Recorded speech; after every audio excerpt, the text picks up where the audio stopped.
आपण सहभाग कोणाच घेणार आहे ना, सहभाग घ्यायलाच कोणी.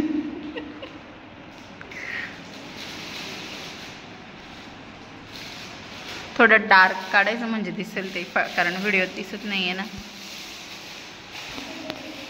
हां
जास्वंदाच्या फुलाची रचना अभ्यासणार आहोत.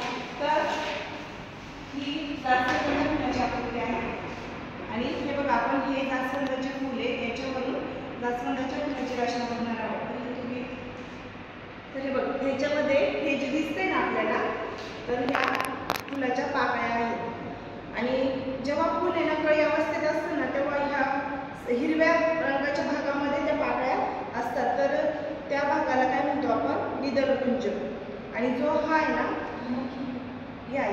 हा जो वरचा भाग आहे ना, ह्याला आपण निदर्पुंज म्हणतो. आणि ज्या ह्या पाकळ्या आहेत, ह्या रेषेसारखा भाग दिसतोय ना पाकळ्यांवरती, तर याला आपण निदर्पुंज, त्याला आपण दलपुंज असे म्हणतो. आणि हा जो पिवळा भाग दिसतोय ना फुलाचा, तो काढा. हे बघा, हा जो खाली आहे हा अंडाशय आहे आणि हा जो भाग आहे ना, याला आपण परागकोश म्हणतो.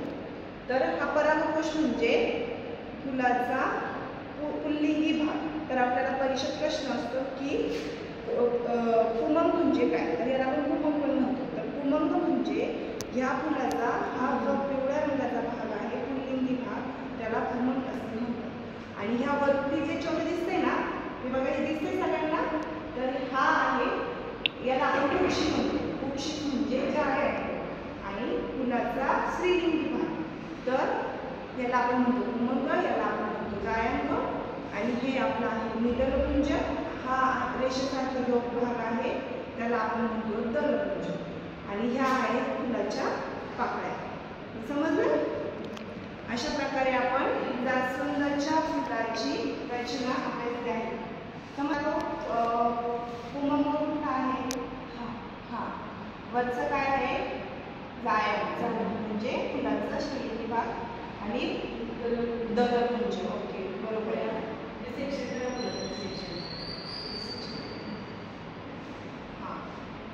हा जो आहे पाकळी आहे, बरोबर. आणि दलपुंज त्यानंतर ह्या भागाला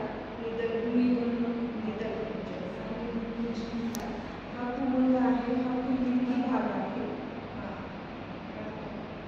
आणि हा जो पांढऱ्या रंगाचा भाग आहे त्याला आपण काय म्हणतो, अंडाशय. म्हणजे याचे परागकण त्याच्यावर पडतात आणि पाकळ पाकळी. हा जो पांढऱ्या रंगाचा भाग आहे हा अंडाशय आहे. हा पुल्लिंगी अवयव आहे, याला पुमंग असं म्हणतात. आणि हा जायंग, छोटे छोटे जे, बरोबर. समजले सगळ्यांना? ठीक आहे. अशा प्रकारे आज आपण जास्वंदाच्या फुलाची रचना बघितली. समजले ना सर्वांना?